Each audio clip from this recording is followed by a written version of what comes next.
Supreme കോടതി chief ജസ്റ്റിസിന്റെ വീട്ടിലെ ഗണേശ പൂജയിൽ പങ്കെടുത്തതിലെ വിമർശനങ്ങൾക്ക് മറുപടിയുമായി പ്രധാനമന്ത്രി. ഗണേശപൂജ കോൺഗ്രസിനെയും കൂട്ടാളികളെയും വേദനിപ്പിച്ചുവെന്നാണ് പ്രതികരണം. പൂജ കോൺഗ്രസിനെ അസ്വസ്ഥമാക്കി. ഇന്ത്യ ഒരുമിപ്പിക്കുന്ന ശക്തിയാണ് ഗണേശപൂജയെന്നും പ്രധാനമന്ത്രി പറഞ്ഞു. सत्ता के भूखे लोगों को गणेश पूजा से परेशानी हो रही है। आपने देखा होगा कांग्रेस और उसके इकोसिस्टम के लोग पिछले कुछ दिनों से इसलिए भड़के हुए हैं क्योंकि मैंने गणपति पूजन में हिस्सा लिया था। जब गणेश उत्सव होता है हर कोई उसमें शामिल होता है, कोई भेद नहीं, कोई फर्क नहीं, पूरा समाज एक शक्ति बन करके, एक सामर्थ्यवान बन करके खड़ा होता है. ബൽറാം നെടുങ്ങാടി വിശദാംശങ്ങളുമായി.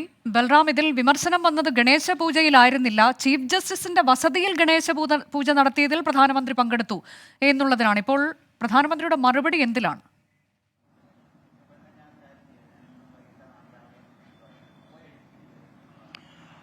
അനുജ, പ്രധാനമന്ത്രി നരേന്ദ്രമോദി ചീഫ് ജസ്റ്റിസ് DY ചന്ദ്രചൂഡിന്റെ വസതിയിൽ എത്തി ഗണേശ പൂജയിൽ പങ്കെടുത്തതിനെതിരെയാണ് വിമർശനങ്ങൾ ഉയർന്നിരുന്നത്. എന്നാൽ പ്രധാനമന്ത്രി ഇന്ന് ഒഡീഷയിൽ നടത്തിയ പ്രസംഗത്തിൽ അത് ഗണേശ പൂജയ്ക്കെതിരെ നടത്തിയ വിമർശനം എന്ന തരത്തിലായിരുന്നു അദ്ദേഹത്തിന്റെ മറുപടിയും ന്യായീകരണവും വന്നത്. ഈ ഗണേശ പൂജയിൽ താൻ പങ്കെടുക്കുന്നതിൽ ചിലർക്ക് അസന്തുഷ്ടിയും പ്രശ്നങ്ങളുമുണ്ട് എന്നും കോൺഗ്രസ് അടക്കമുള്ള ചിലരെ അത് അസ്വസ്ഥമാക്കുന്നുണ്ട് എന്നുമാണ് പ്രധാനമന്ത്രി പറഞ്ഞത്. എന്നാൽ രാജ്യത്തെ ഏകോപിപ്പിക്കുന്ന ഒരു ഉത്സവമാണ് ഗണേശ പൂജ എന്നും രാജ്യത്ത് ഭിന്നിപ്പുണ്ടാക്കാനാണ് ചിലർക്ക് താല്പര്യം എന്നുമുള്ള വിമർശനമാണ് പ്രധാനമന്ത്രി ഈ കാര്യത്തിൽ നടത്തിയത്. എന്നാൽ ചീഫ് ജസ്റ്റിസിനെയോ അദ്ദേഹത്തിന്റെ വസതിയിൽ നടന്ന പൂജയെയോ കുറിച്ച് പരാമർശിക്കാതെ താൻ ഗണേശ പൂജയിൽ പങ്കെടുത്ത വിഷയത്തിലുള്ള വിമർശനങ്ങൾ എന്ന് മാത്രം എടുത്തു പറഞ്ഞുകൊണ്ടായിരുന്നു പ്രധാനമന്ത്രിയുടെ ഈ പരാമർശവും വിമർശനവും.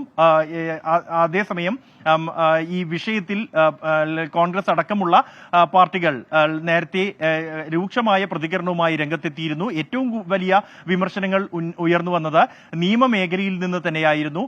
ഇക്കാര്യങ്ങൾ സംബന്ധിച്ചെന്നാൽ മറ്റു പരാമർശങ്ങളൊന്നും തന്നെ പ്രധാനമന്ത്രി നടത്തിയിട്ടില്ല. അനുജ, ശരി. ബൽറാം നെടുങ്ങാടിയാണ് വിവരങ്ങൾ നൽകിയത്.